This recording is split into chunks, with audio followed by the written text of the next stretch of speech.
Tapu mo ya fio e o tua i tapu kotolo tonga.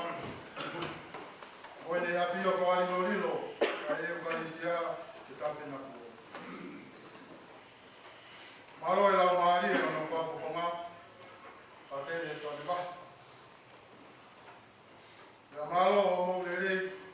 Ka ngā whanonga a whirikimi i e tu. Watapu mawahe he tu ki e peki a. Katarina whareolu. Maha.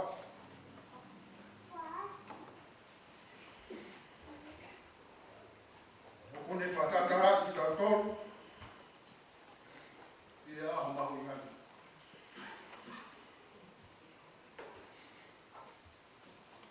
Tapu ke whahu.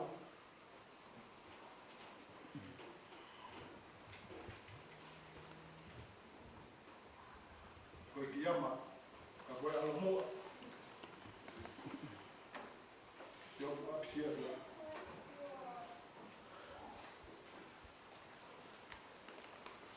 O loto whiawhia. Ki u kau whatahu. Mo ka tere sa ni baha. Pe whafofonga i o tau eiki ko te tu. Koe whamo ui o mamani. Ka tari whiawhia o mawhani. Aho eiki. A matahuri. Ka ina ofa mo i mahetu. Pea pehege ka ina lo. O moulava mai te tau ngā kau whatahu. I ono pangai i aho whakakohori ai. Ke te kau whakataha i ono katoa ngāi whiawhia, koe whei laulau tū taha mo kuloa. I e tau tui. Wakawange ke kalasia i ai e tau moui. Pea pehege e lau maari o Katarina whareolu pe. I ono ngahi tāpua. Maro, ka mumea a te kamata.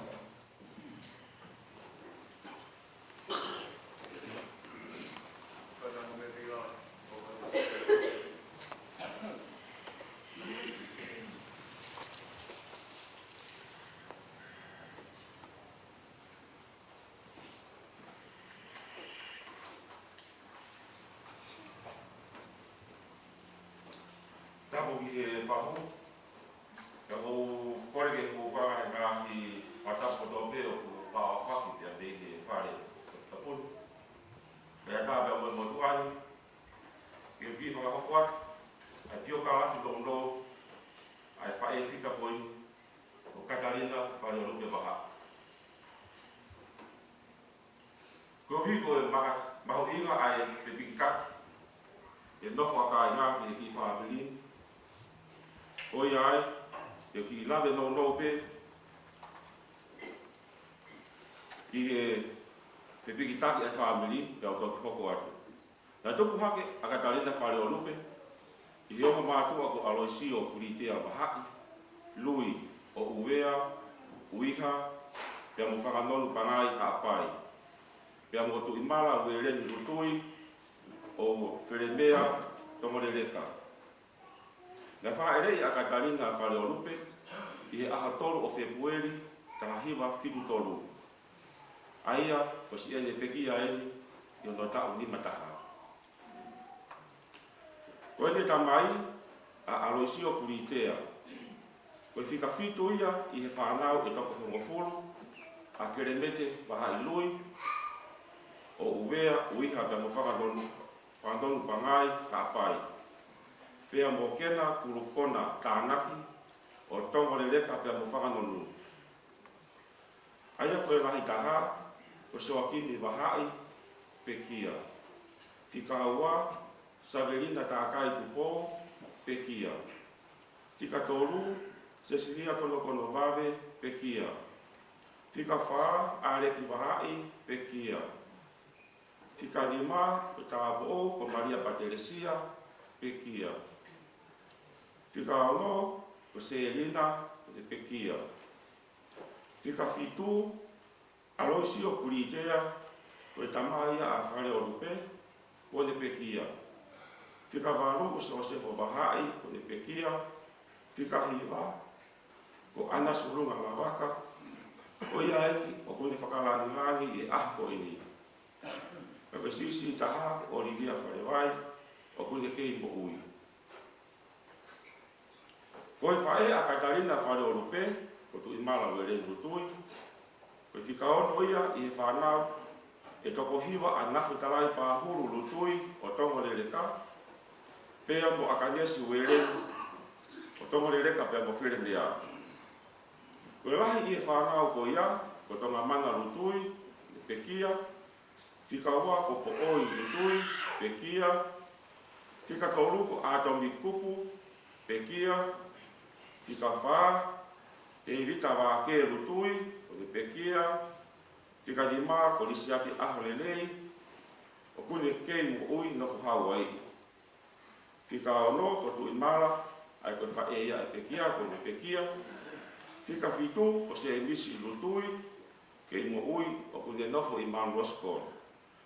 Ka koe whikawaru ko whinau vātu, o kune kei mo ui nofo Amerika, ka koe sisi taha, ko tu pou rutui o kune kei mo ui nofo Amerika. I e whanau o ia ai pekia, ko e lahi taha, kere mete wahai. Mo tu ai a koe ni o whakahoha a. Whikaoa, lore si o Tennessee, whikatoru, ai a koe pekia aia, ko Katarina whare o rupe. Whikawha, se misi Sebastiano, whikanima Suriano Lui, whikaono, se aos matotua, whikawhitu, whalakika ana, whikawaru, Susana Halaewaru, ka koe sisi taha ko Maria Akenete. Na e mari a Katarina whare o rupe, pea mo Kevin Cates o Nusila, o ia e na whanau whiwhine e toko taha, ko Shania Cates.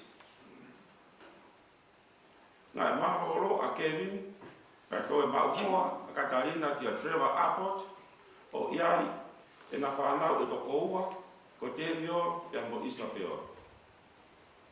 Na iako lauto i mea Katarina whare o rupe i a GPS, pangai hi fo, pea hoko atu mea i he kolisi sa ngato so se fo i pangai hapai, pea hoko atu mea i he St. Joseph Business College i Whasmboiafi Tonga.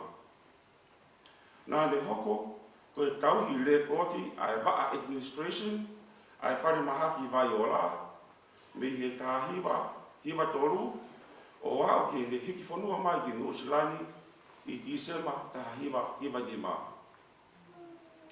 Nā ne manako apito ki he sipoti net polo, pena ea ope, o ne kau ki he timi net polo whakawhanua a tonga, i he tau tāhiwa hiwa wha, mo tau tāhiwa hiwa dima. I ene hiki whanua mai ki Nusilani, nā ne manako apito i he ngā aue toka ngā i e kau whenga tā ia, mo e kau vai vai. Ko e pekia eni a Katarina whare o rupe, lorotonga ia o kune kei whaiwhaitongia, ki hono toka ngā i e kau whenga tā ia, te mo e kau vai vai. Ko e whae, toko ua, mo e tua whewhite ngā ue maa rohi. Mata mari mari, mata ofa, fie tokoni, pea hilio ene mo ui aki hono tupu anga. Leo, si ene mau hoa ki he muri, ka nai i kai tupu ai e teke hono whatongia i hono whamiri. Pea kao ki e ngahi ngā ue, mo e whatongia hono whamiri tonga. Leo, si ono mau ia e mahaki kansa, taru me he waafe hongo furu. Ka nai i kai tupu ai, whakahoko whatongia i he whamiri, si asi pea moe whanua. Na ane mo ui tāma fua ki hono mari, pea pehe e ne ofa, mo ngā aue wā ofi mo whamiri hono mari. Ko tumutumu e ne ofa, e ne ki whanau. Kua tata mai a Katarina whare o rupe ki he whamiri maheni mo si asi. Kua ke si o mo sia, hine ngā aue mārohi, si māro roa i eki.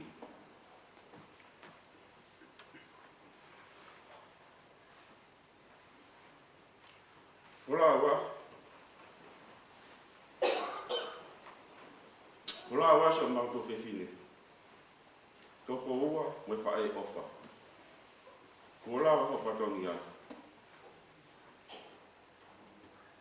Ko ke lawa I, ai tau re rei. Ka ko ke lawa I, a whakapoe poe. Mau maki toka atu ki se whofunga. Toka I e nonga a Kristo, ma ua pito.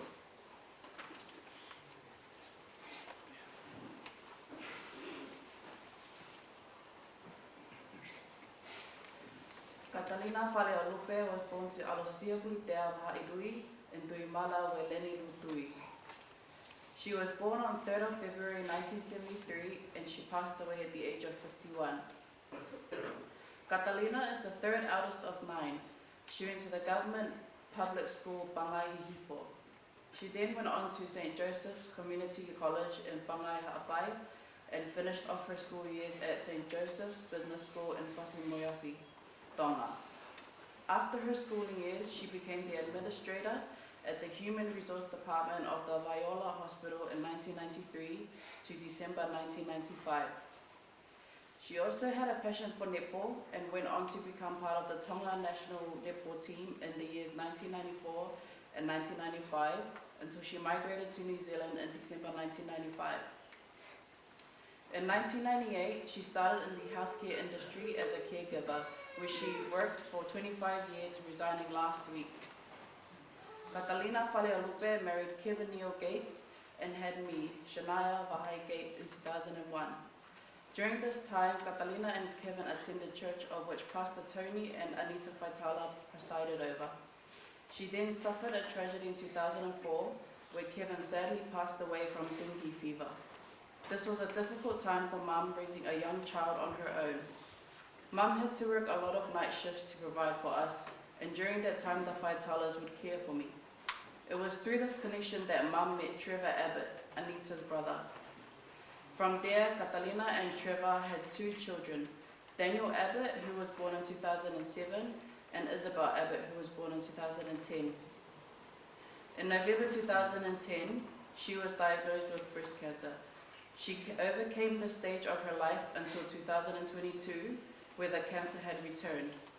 Even though she went through this hardship, she never withdrew from her responsibilities to her family and her church life. Catalina was a mother and a sister who worked hard. She was always smiling and had a loving, helpful personality. Mum, you fought a long and hard battle. You were an amazing mother to me and my siblings, a loving wife to Trevor, and a wonderful sister to your siblings. Your time here on earth is now done, but you will forever be in our hearts and our memories. Until we meet again, Mum. Malo.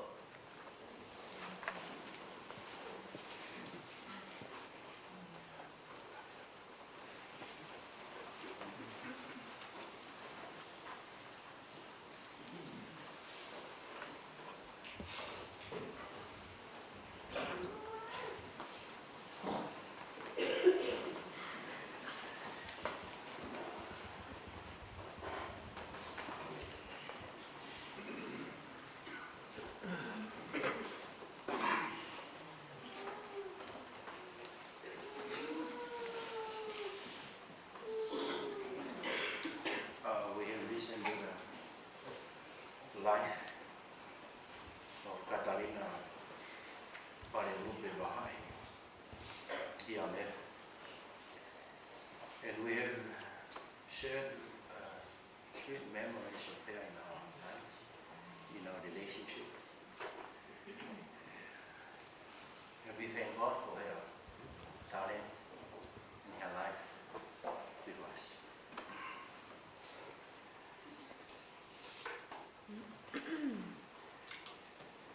I would like to take this opportunity to present the marks of a Christian to her.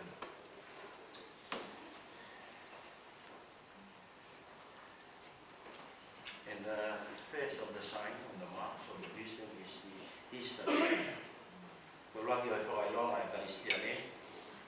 So I did not like that. But why long I have this store with the two may have money, and my mama came away with time all time. Thank you.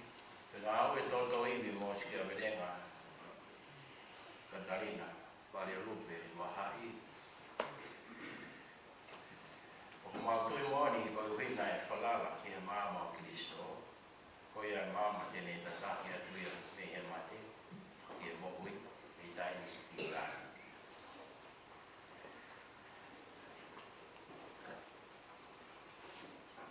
The second sign on the map of a Christian is the book of the Gospel. Koe whailonga hono ua, koe tohi o ua ngore li. E kie, lono tonga i kei mokui, Katarina, pare rupe wahai. Ane mawina ia mo whenga e whai taki ki a ngore li o Kristo. Koe matawai o mokui. Koe tawangi ke tari le e Kristo aki. Ai tala o ngore li. No moi moi tai hata. Kua pe hala, e moi mokui, e moi mo.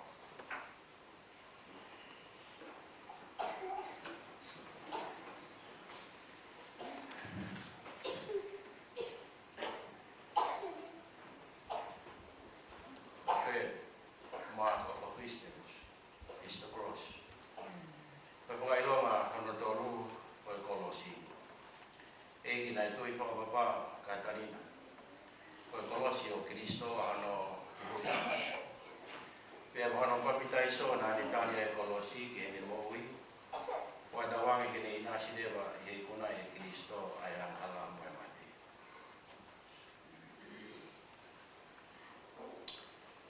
The fourth mark of a Christian is the rosary. Whailonga hono whae Kristiane, koe no salia o whina Katarina. Ko hono lo salia o whina na e whai ake e tau i ofa, mo e whilongo aki. He mata aki mo e whai o whina ko Maria. Koe tawangi Katarina, Maria Lupe, wahai, ke tataki atu koe e tama Maria. E moi tae nata, mo e whiwhia i tani. Longa anonima, tentang walau feina o Katarina. Nane tawa ene mui apa siamu o apa-apa. Nane whahage ni tokai e mui, kai ngā pia mohono toka. Koa tawange Katarina whare rupe wahaki. Koa anga whakapa-apa, apa siamu o whongakainga. E whakapua mai e tokai, koe mui tai na tama au.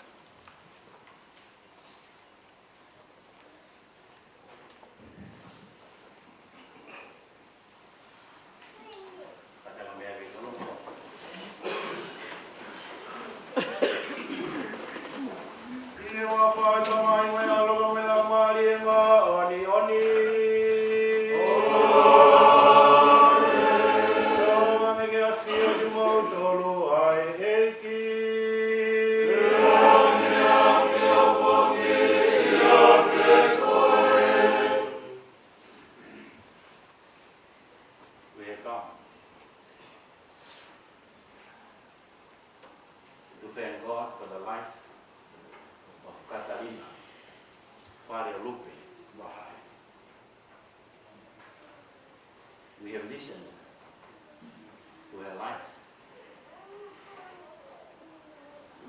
of how she grew up in Hawaii, and she came over to New Zealand for a better life. With her great talent, she gave her all to travel in his family and to all siblings and all of us who are here. And we have the sweet memories of her within our hearts. And we thank God for her life. Now we sending her back to our Heavenly Father, thanking our Lord for the gift that we have in her life. And we ask our Heavenly Father that she may have a place in the kingdom of God,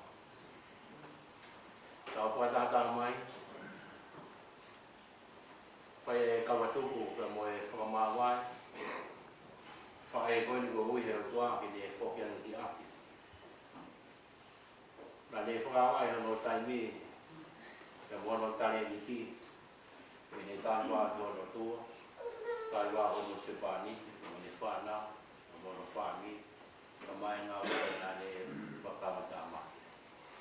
Ka tau tai maari e ne mo i taimi, no mo ngahi manatu meri e tau, no whope moia, ka ngaro ngataa, e ne mo. Ka koe nu tau nunu mai le whare o tua, ko ia na whakaheti he rai ne kula, hoki a pe tau tamai. Panawangi ke tiru ha no ha, le anga mo ia ta ta kula mo e ta to. Ka mea mai vai pe, whare o lupe ka ma ti tau to, ka ko ia ho ka mai me se o tua. Ana la mani. Tau tau ka mo se ni tau ta ko na ti fai no mai ke.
Raquel, ¿cómo fue? toi me toi poto wahe uraki moe wa. Ko mate na ikai ko hanga aue ia ai o tua. Pe aki kai ke whawhiawhia ke te ia a hono whakauha o i mea mo ui. Nani ngauhi ai mea katoa pē ke nau mau ai mo ui. Mo mau he mea katoa pē ai mo ui lelei.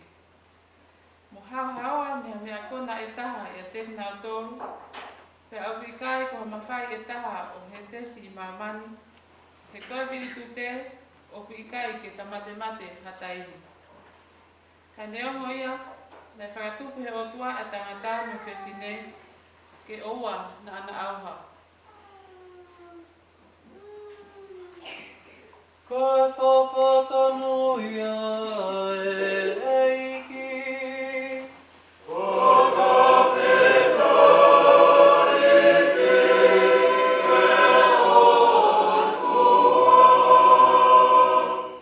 Same Fitariaki, Same Umawa.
O ua ko atohi to mo ta tolu he.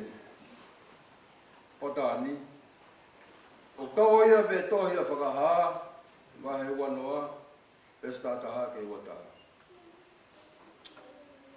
Nai haa mai lewa ke te au ha fu taon hine hina, mua toko taha o ku heka ai. Pea wheho laki alangi mo maamani me te ia. Ka nā nau whiu kumi ha whetuu ke toi ai.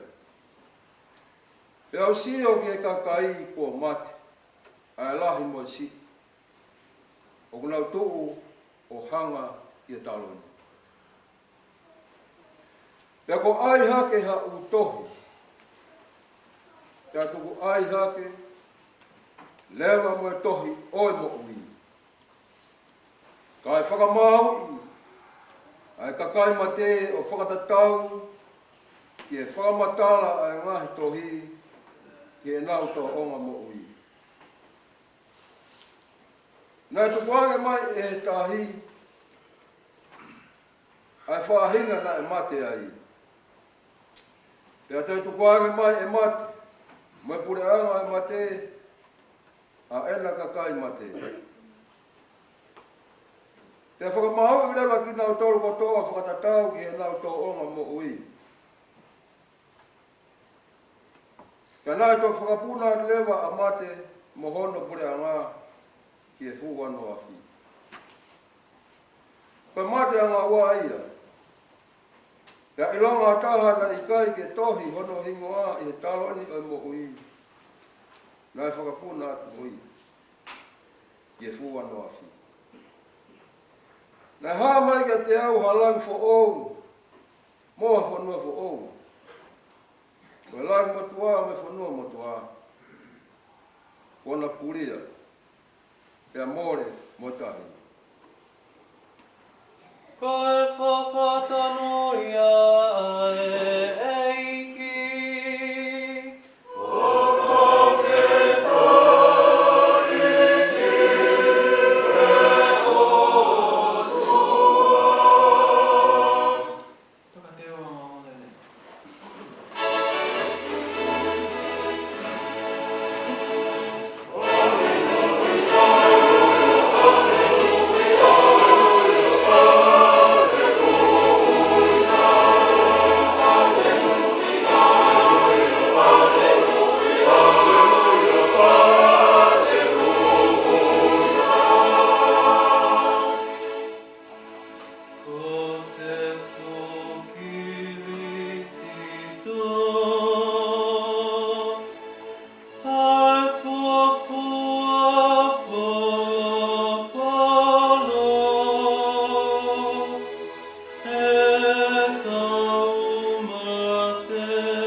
Pia kalanga mai a ke se su e aloha mai, alo te vita, aloha mai mua ke te a.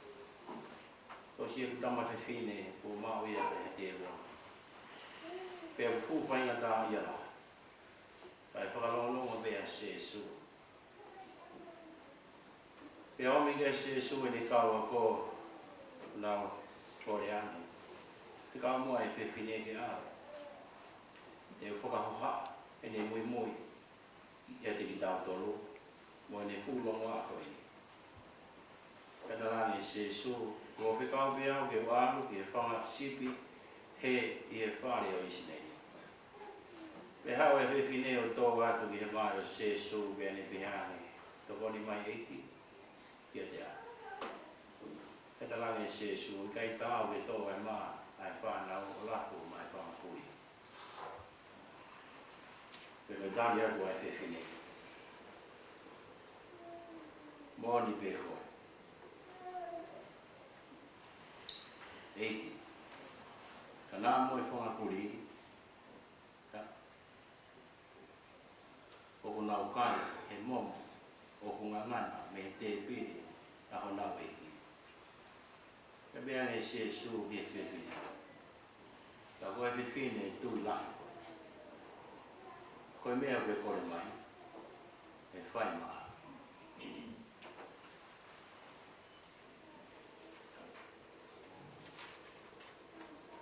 A reading from the Holy Gospel according to Matthew chapter 15.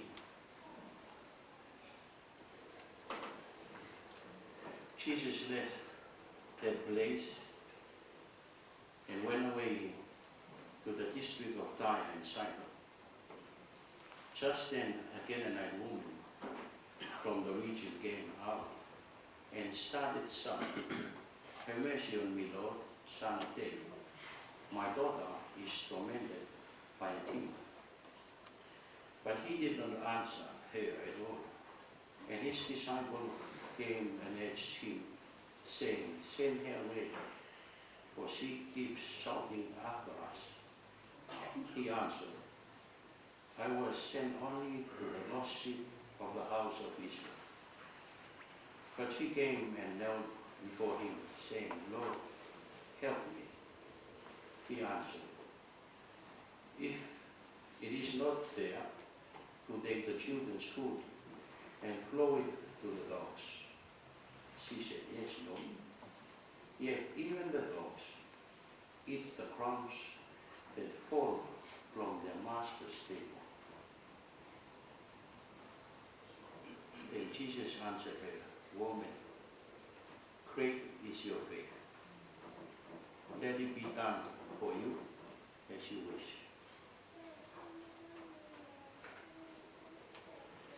Oe le tano ia oe eiki.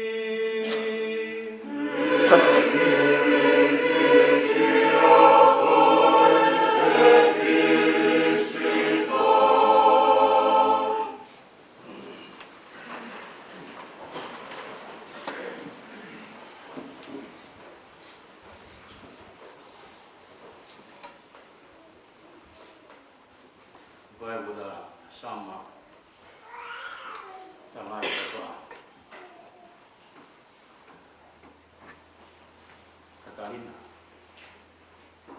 Guadalupe Wahai. It would be a woman of great faith. She's a woman of great faith. Back in the island of Hawaii, the family that she came from, they are part of small families. They become the cornerstone or the foundation stone that the Catholic Church in Hawaii, where the faith can be nourished within these families. And Whaleolupe Wahai, or Katarina, she's part of those families.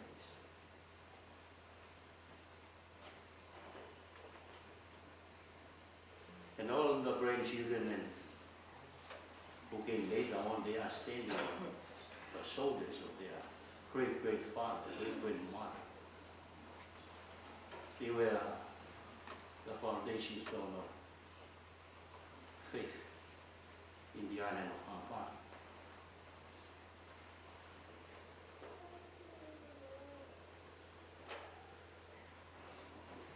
We are here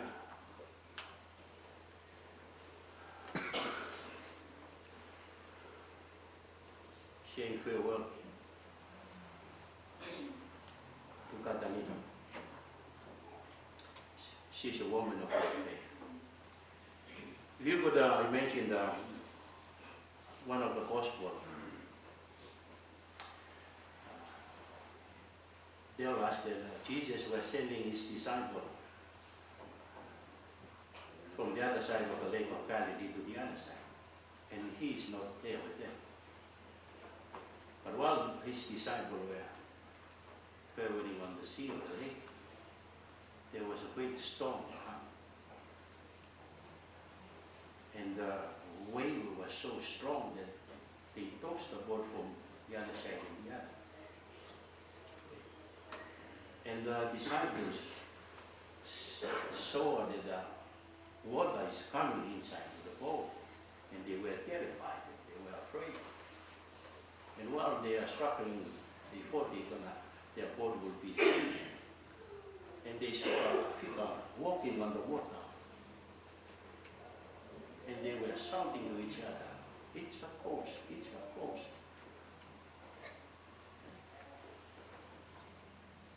But when the figure came closer, Jesus said, "Do not be afraid. It is I."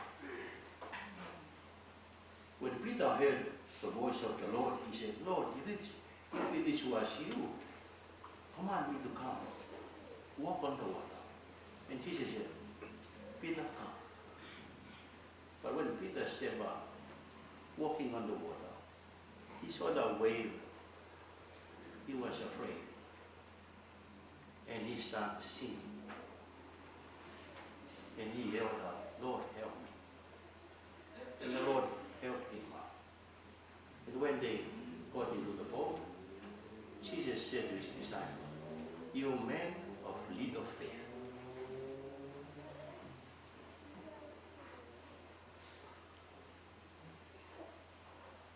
We have a woman here who has a great faith.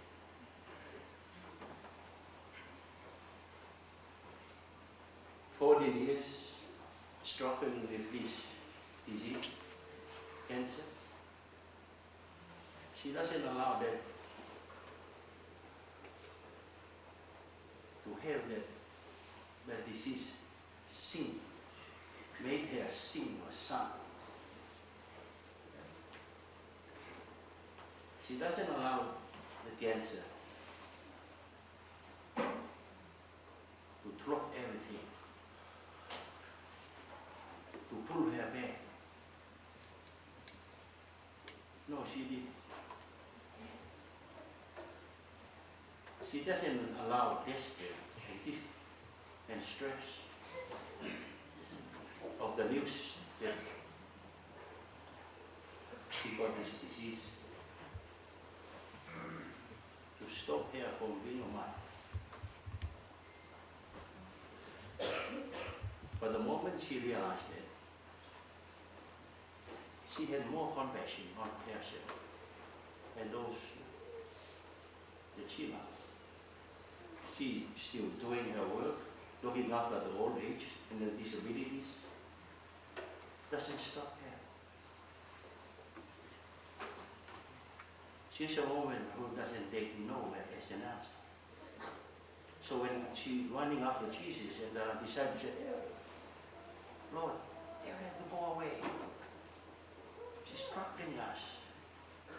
She doesn't take no for an answer.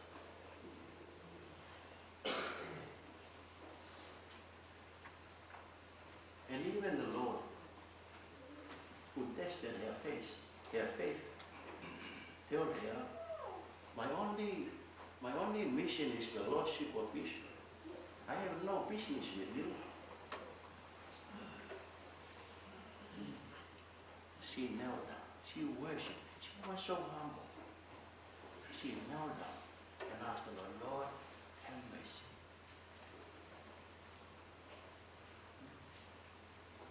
And the Lord said, I am a Jew and you are Gentile. How can we have related? How can we relate to each other? We are enemies. But she kept on begging. She trusted. She believed that the Lord is for all people. Like the first meeting today. God created us in His own image. And He loves us all. And He don't want us to die. But because the jealousy of death, of the devil, the death enter our human life. But that's not the work of God.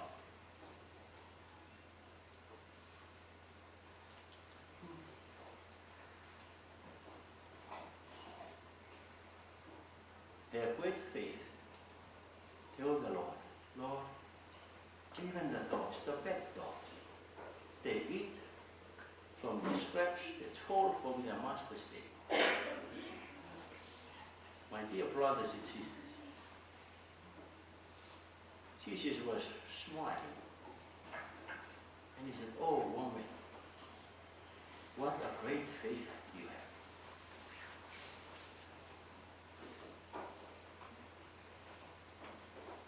Catalina is a cheerful person. The last days of her life, I visited her in her home, anointing her with the last rite of the church, anointing of the sick. As I knocked on the door, Travis was opening the door for me, so I came inside. I saw her at the bed, lying there. When she saw me, she said, Partele, full of spite. Her disease doesn't, what do you call it? I said, make her. St. Paul always said,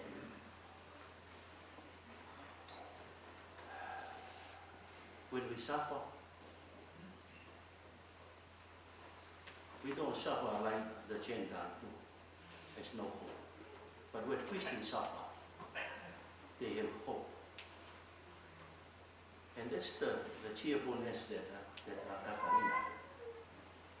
She called my name, Patele, full of smiling and laughing. I came to the anointing. Even when I left, she always said, Patele, me Patele.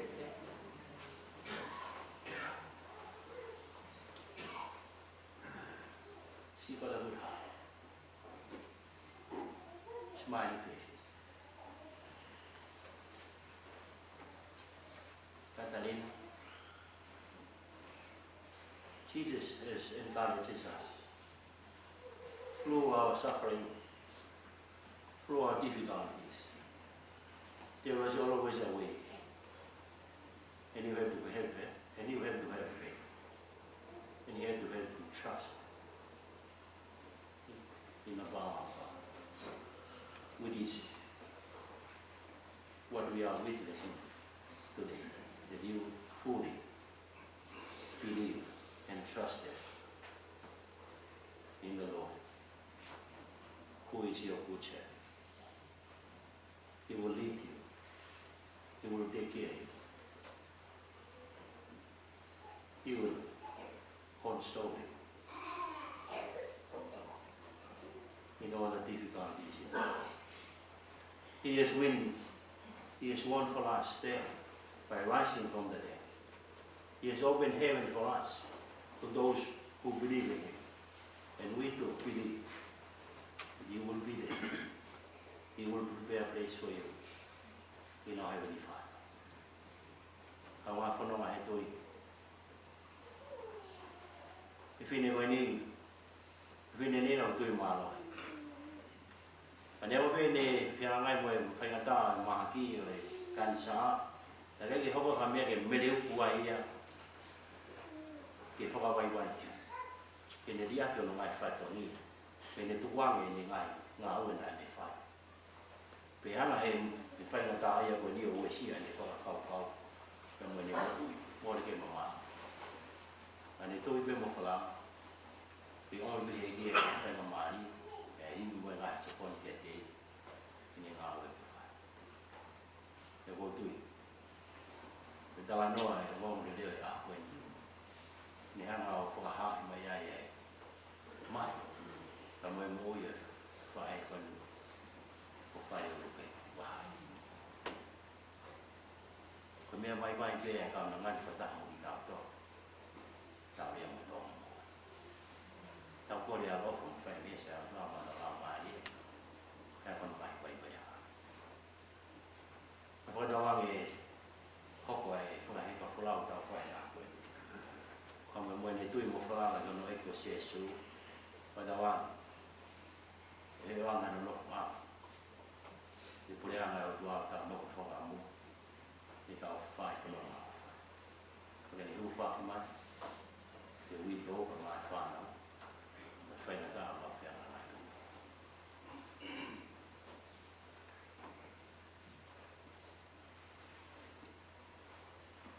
O mea ki olonga i tā mo moe whakau i ki. Nā mai o tōni ka mai.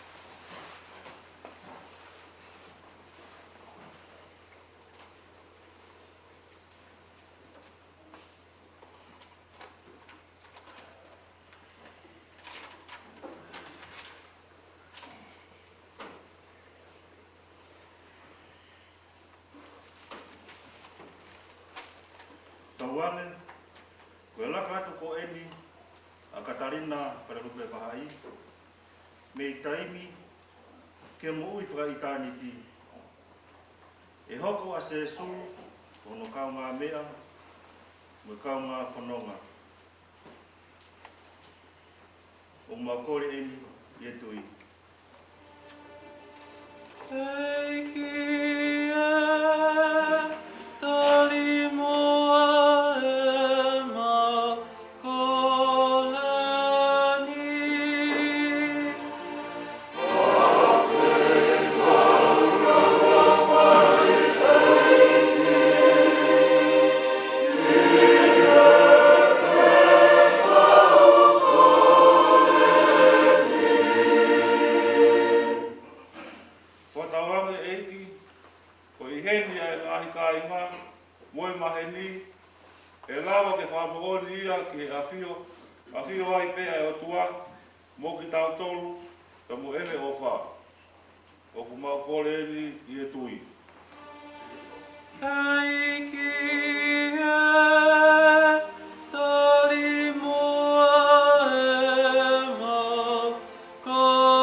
I he aho koe ni.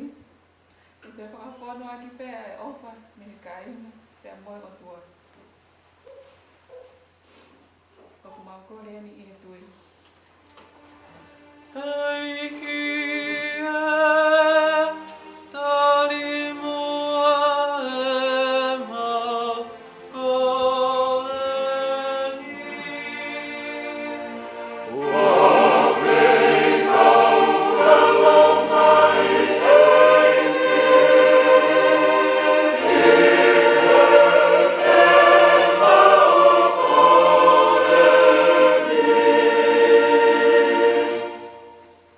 Eike, tawange koe I kuna tumani, ma maui a Kristo.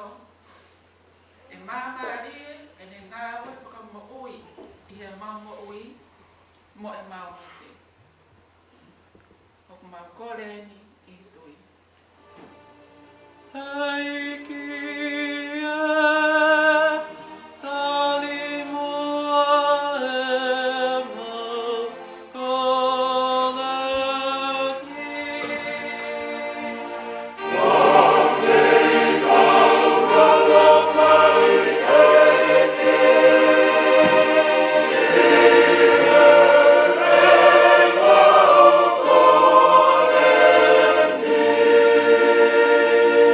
E tamai mā whakamalo ki hawa wha, ma hau tō koni mai ka tik mā tolu, e a whama mai kani.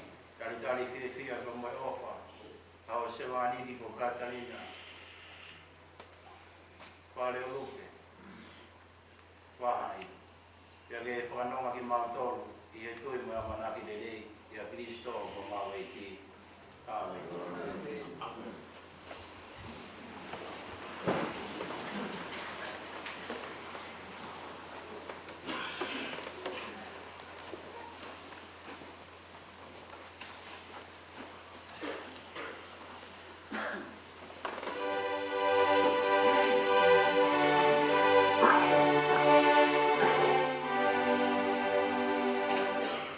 Leila, Leila, Leila,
sino e o mea i o mau toa tahani ki e kāno kanto o e mui po atoe tu. Upanga te mau korini a Kristo o mau eiki. Amen. Awani a fia te mau tolu ai eiki. Aki o poki, ia te koe. Ake o mau loto.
Koe uhi a wea whina lalo a whina tu mai ke maa kunu atu.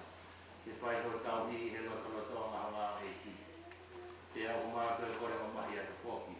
Ke loto loto e beti maa tolu ai o ngā taha tu mai ngā wina maari e maa nani. Ke lia sino mo e tata o Kiristo. Ai wā mnikina ke maa kau ngā tāna kua taha. E kie ke hangai mufonga e kumoa ki o si. Ai o roto ma mafona koe punga mamani. Koe uhi he tupreki nai bea whika whawhani hano kakai. E he mamati kampu ko whanatiko ka mama whika po Stephen Lowe. Wahina tampu hano kanto. E kie ke awhio yang mua ho kaunanga kuen. Katarina, whare lupe, wahari. Ai ko ke ui kia kene hiki atu mei mamani he ahoni. E ke tu umua ke te ia. Wahangena e kaunga mamahi hoa lo hene pekia. Tawa e kohi kene toi whata hamo ia hene toi tu. E kie ka pi tawa e mua ka mau ka inga koe kuna turi malo lo mai manaka toi tu. Tai mai kai nga piki a kua pe ku hiki nā mata ia he rungi a pokonga. Ka pi tawa mai mua ka teki mau to rungi hano kotoa. Koe hiki mau ka ngā mau ai mui kai nga ka kota hamo maria ka whae tāpo ai o tua. Sanga to so sefu mohano hako apostolo manu ia kai mai ka mai ni kua pe. E nā whaka hoi pia a pio me laloni. O mawha ka riniki ai tonu ko loria ko a pio. Ko me ho alo ko Jesu Kiristo. Koe ui ko Jesu Kiristo ko la mena fio. Bea tu unga toki a te ia. O ko whaiangeni ai kia te koe atua ka tamai mafi mafi. Whakatahapa me lau maari e maa anioni. Ai langi langi mai Gloria Whaafuri. O taingata, pia taingata.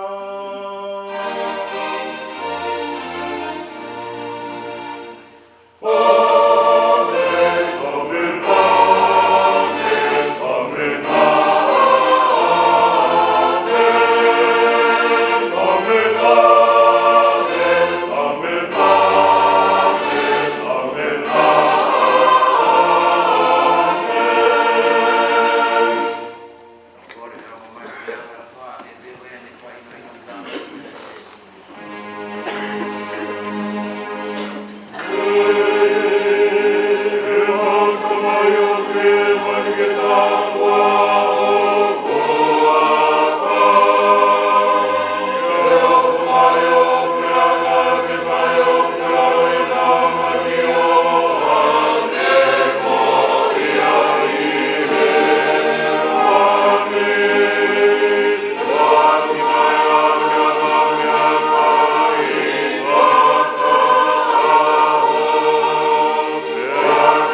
Kore veo mou whamore more. Ako tau pāki. Pe whakaaki pe tau tui. Pe moa e kau katorika ke nau tari e sino e iki. We ask for your forgiveness. We just respect our faith. Communion is only for the Catholic people. If you do need a blessing from Father, you can come forward and cross your hand in front of your chest. Then Father will give you a blessing. Mawa.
Tau lotu.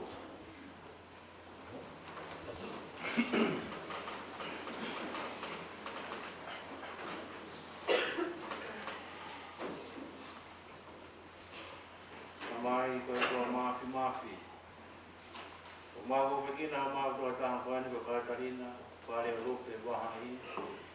Ai ko me ui kene, ui ki ai he ahoni me mamani. Tawangi kene maa tunga he eukalisia koe ni. Pea whakamoro korei, ene a hala. Pea moha ki a ki ia ke moi tae ngata. Ma kore ni a Kiristo ko mau iki. Amen. Katara me pila.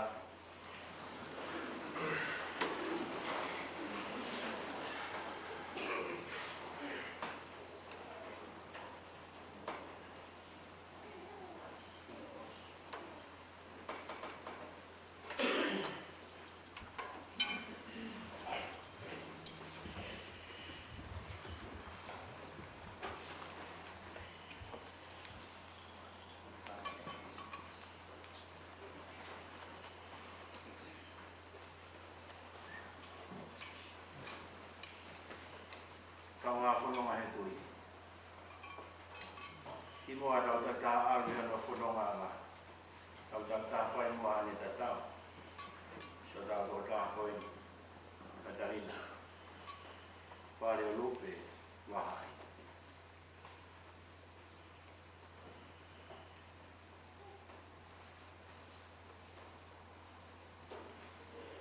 Patawangi koe tau koe mawai. E hai tau ofa ki te ia, e ke te whakamama e o tau mamahi, o whakakaukaua e tau tua merie. E ai aho e taha, e tau tua e whilonga ki whiawhia. E hanga e ofa a Kiristo e kunai e mea kotoa. I o pia mo mate, e ne whakaawa moia.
Mutari malam hari ahli tua Tuhan Maha Allah.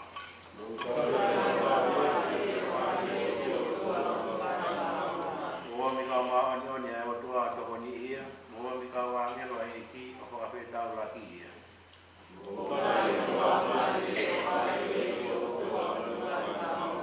Tawangi mo Kiristo ai kone ui koe, kene ame koe kia te ia pe. Tawangi ke taki koe kawangi no, ke whatawhata o e palahame.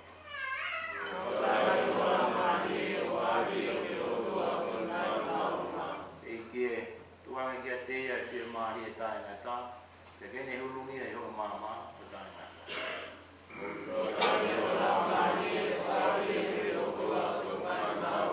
Ke tau lotu, ala kamari mua koa kia te o mau toa tahani ko tō kupui ni maa. O maulata tōnonga whataha mo ki nāu tōru nāu pekia i a Kiristo, tene toi tūhaki a whakamu. O whataha i pē mo Kiristo taika. O mau whakapitanga ki a whio. Ko i hāpe kā kuaki ko ke o mai, i o mau tōka tahani, lolo tonga i ne mō i lau. I whakahaagi a ianga o ho tau i whakaeta mai ke te mau tōru. Kai mau ko ke mau kaunga mea mo i kau mau nyoni i a Jesu Kiristo. E kia ko mahi ko ke mau koreni. Kāri whia mua si o mau tōka tahani ki palataisi. Pia ke tōkani ki mau tōru, ke mau lau, mau ke whakanonga aki e roto mau e mau tui.